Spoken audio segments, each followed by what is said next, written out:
Hello, you curious people, welcome back to Curiosity. So, the day has finally arrived for my favorite, the most fascinating, the most beautiful no free will argument to speak out. I'm naming it the Will Regress Argument. You can call it the Want Regress Argument if you will. It was devised by Arthur Schopenhauer and paraphrased by Albert Einstein after reading Schopenhauer. After so many arguments against free will, why did I decide to leave this argument so late or kind of in the middle of the series? I don't know. Perhaps I didn't want to reveal it already. Why is it that I didn't want to reveal this already when I could have started off with my favorite argument? What are the conditions that led to this decision when somebody else would probably have started off with his favorite argument? Well, that's kind of the thing. I don't consciously know or kind of can't know or empirically explain why I took that decision. And even if I could explain, I'm not in control of the events that led to that decision. Schopenhauer, in his essay on free will, makes the point that man can do what he wills, but he can't will what he wills. In fact, this precise quote was popularized by Albert Einstein. In 1838, the Norwegian society set an apparently rather precise question. Can the freedom of the human will be proved from self-consciousness?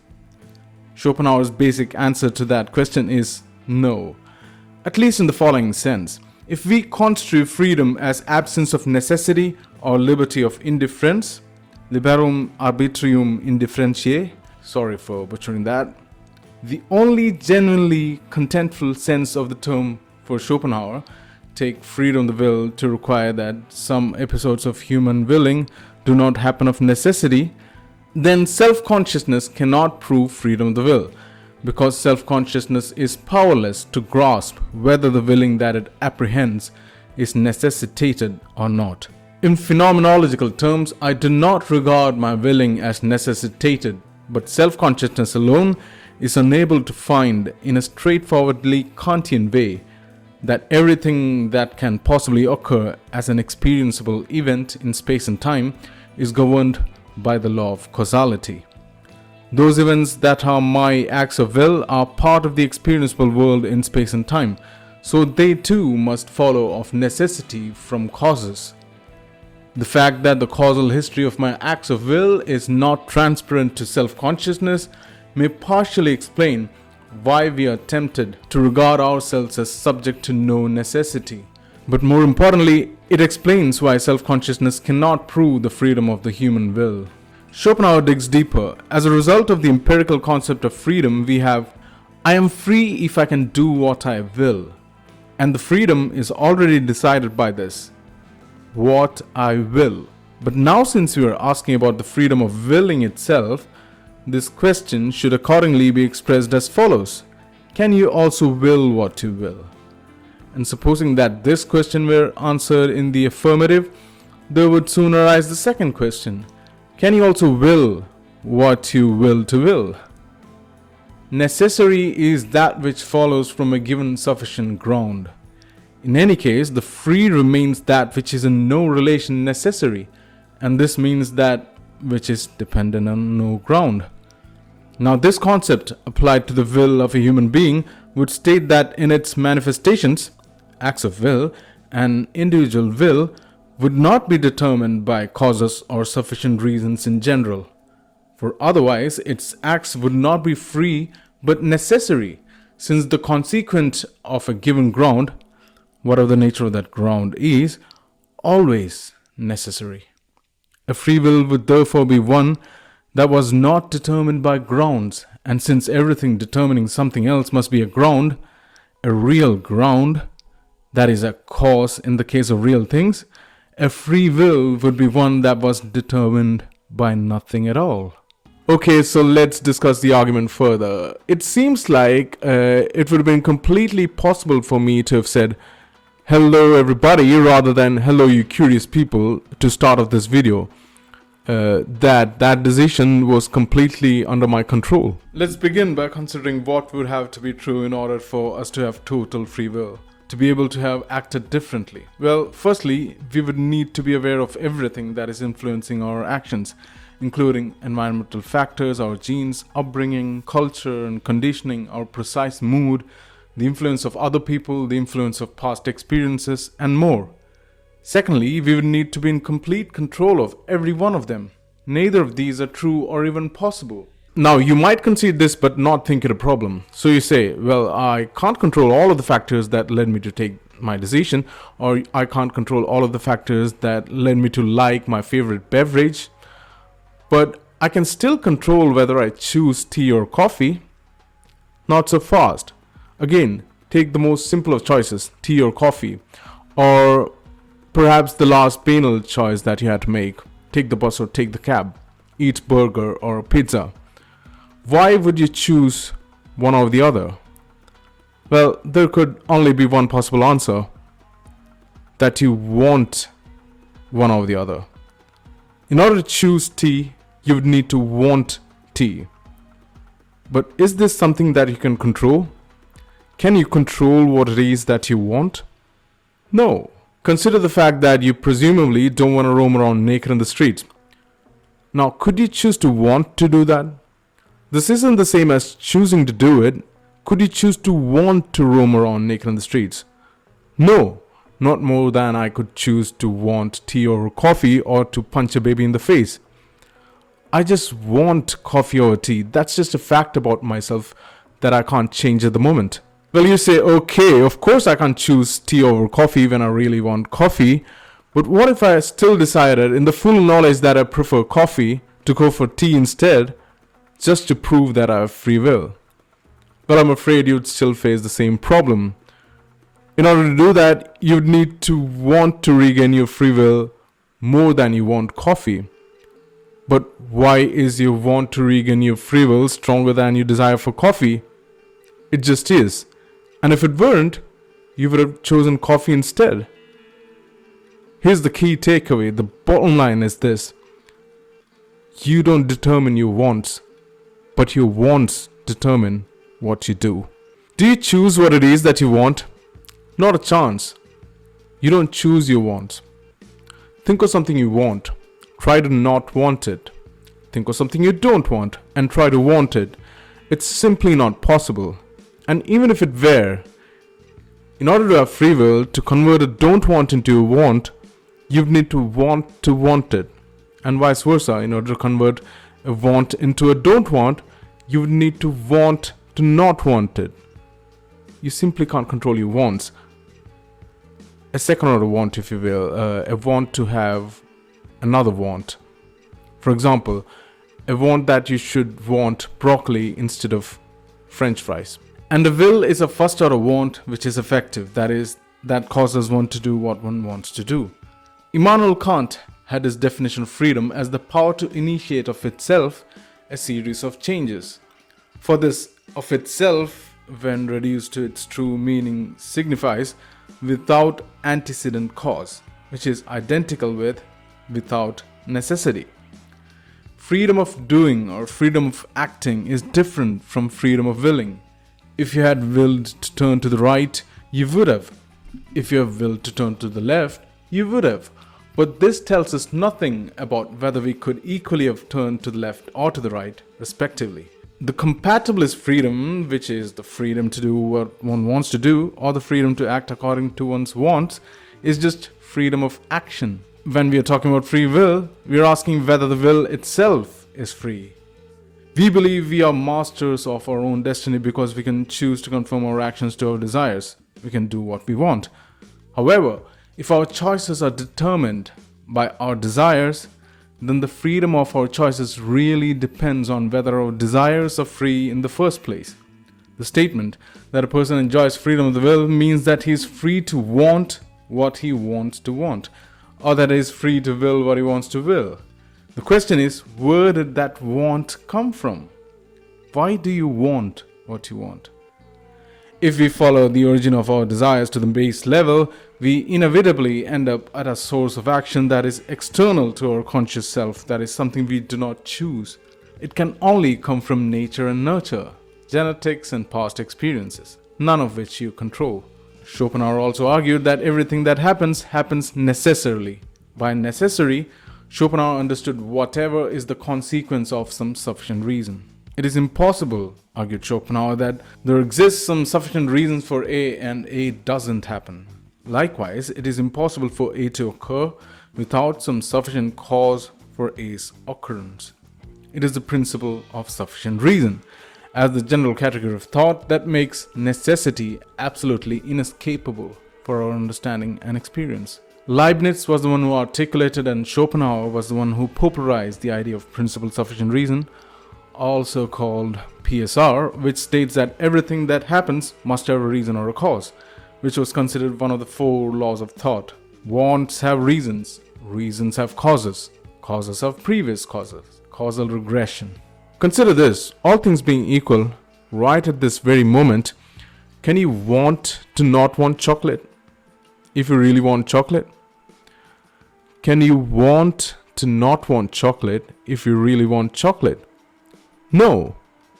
And even if you say that you can want to not want chocolate, in order to be free, in order to have free will, you'd have to want to not want chocolate. Can you want to not want chocolate when you really want chocolate? And if you say that you can do that, can you want to not want chocolate if you really want chocolate? See, that's a regress, and it goes on and on and on. To understand this question better, I'll put it another way. This question simply asks, provided there are no concealed wants at play here, can you want to be a person who wants to not want chocolate when you really want chocolate? No, you just can't. You will only be forced to want to not want chocolate when you really want chocolate. Or you just won't know why you do that. And I hope you won't call something you're forced to do as freedom of the will. You simply can't control your wants. You can want to want something, but not acquire that first order want in and of itself at this very moment. For example, suppose you don't want to study organic chemistry at this moment. But you can want to study organic chemistry, and you can stay up late and study organic chemistry. But can you acquire that first order want? Can you choose to want to study organic chemistry? No, you can't do that. You don't want to be beaten up right now. Can you choose to want to be beaten up right now? I can't choose to want to be beaten up right now. That's not how it works. You can want to want it, but that would be because of another concealed, hidden want, not in and of itself. You can't want your wants into existence. You can't will your wants into existence. You don't create your wants in consciousness. Your wants are determined for you. You don't choose what it is that you want. You just find yourself with wants. Did you choose your want for lemonade? No, you just want to drink lemonade. I want to crave for metal, but do I crave for metal? No. Your causal history determines your wants, and your wants determine your actions. And you can't hold yourself from not acting in accordance with your wants. You will always do what it is that you want. And you will only do what it is that you want. Being able to suppress your wants is not evidence for that you can control your wants, because your want to control your wants is another want in itself. Try to stay without wants. Can you do that? No. You just can't stay without wants. You can't control your wants because you'll keep having wants. Wants keep arising in your consciousness. Wants are just replaced by other wants. You can't not have wants when you're conscious. It's more accurate to say, rather than you can do whatever you want, you can only do what it is that you want. How fascinatingly put by Schopenhauer. Now, that's the first premise of the argument. The second piece of the puzzle is to convince you of this fact. There's only one reason in any circumstances for which you'll ever do anything consciously. And that's because you want it. You'll only ever do anything in your entire life because you want something. That's it. Now, you might say that we also do things when you're forced to do them, even if you don't want to do them. But think about this closely. Suppose that you're forced at gunpoint to hand over your wallet to the thief. You'd still hand over your wallet to the thief because your want to not die or not injure yourself is stronger than you want to keep your wallet. But did you choose that want? No. You did not choose to not want to die. You simply can't decide to want to be beaten up. It doesn't work that way. The threat is successful because you just can't help but not want to be beaten up or killed or injure yourself. And this desire has put restrictions to your actions. Similarly, why is a desire to be healthy stronger than the desire to not go to the gym? It just is. Or maybe it isn't. And you're somebody who wants to stay at home and eat junk food instead. For people like those, why is the desire to stay at home lazy and eat junk food stronger than the desire to go to the gym? It just is. You did not choose to be a person who does not want to be healthy. You just are one. You don't know why or control why one want wins over the other. Again, remember, you don't control the strength or object of your desires. It's they that control you. And like a slave to my own desires, I do what I want. Now, for the compatibilist, this is freedom, because I've done what I wanted. But I did not control what I wanted. I was compelled by what I wanted. To say that you're free to do whatever you want, so long as it's this specific thing over which you have no control in determining, is that really freedom? So even if you don't want to do something and you still do it, it's always because of there being a stronger desire at play that requires you to do it.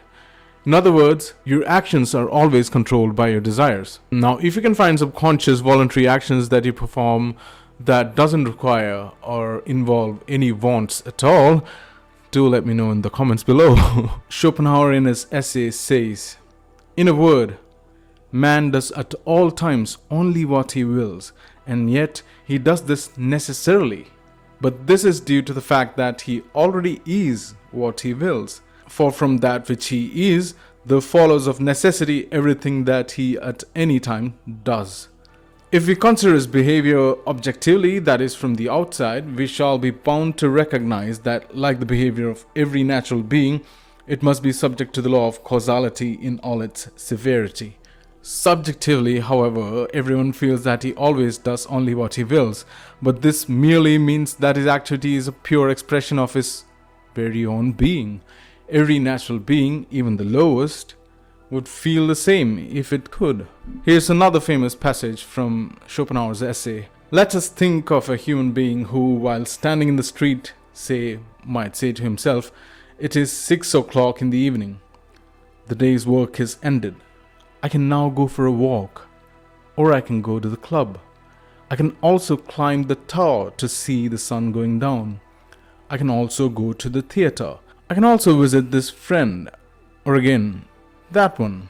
Yes, I can even run out of the gate into the wide world and never return. All of that is solely up to me. I have total freedom over it. And yet I am doing none of that now, but I'm going home with just as much free will to my wife." That is exactly as if water were to speak. I can strike up high waves. Yes, in the sea and storm. I can rush down in a hurry. Yes, in the bed of a stream. I can fall down foaming and spraying. Yes, in a waterfall. I can rise freely as a jet into the air. Yes, in a fountain. Finally, I can even boil away and disappear. Yes, at 80 degrees of heat. And yet, I'm doing none of all that now. But I'm staying with free will, calm and clear in the mirroring pond. Just as water can do all of that only when the determining causes to one thing or the other occur, so that human being can in no way do what he imagines he can do except under the same condition. Until the causes occur, it is impossible for him, but then he must do it, just as much as the water when it is placed in the corresponding circumstances. Schopenhauer's point is that the ability to do whatever you want can hardly be called freedom if you can't freely choose what it is that you want. So now let's start putting this together. Free will requires that our actions emanate from our own free choices. We only ever do anything consciously because we want something. We don't choose or create our wants. Therefore, free will doesn't exist. Free will is an illusion. So here's the bottom line. You can do whatever you want. You just can't choose what it is that you want. And where's the freedom in that? By the way, did you want to watch this video? No, you were forced into it. Anyway, did you like the video? If you did, try to not like it. And if you did not, try to like it. You just can't do it. Now, regardless of whether you liked it or not, try to watch this video again and again and again so that you fully grasp the concept and realize why free will does not exist. Not that you're free to do it, but do it anyway. You'll either like this video or you won't. Whatever you do, you'll necessarily do it. Thank you for watching the video. I've been Curiosity, and I'll see you in the next one. Until then, stay tuned and stay curious. Remember, you're not free to do it. You'll be forced to do it, and you'll end up doing it because your freedom is an illusion.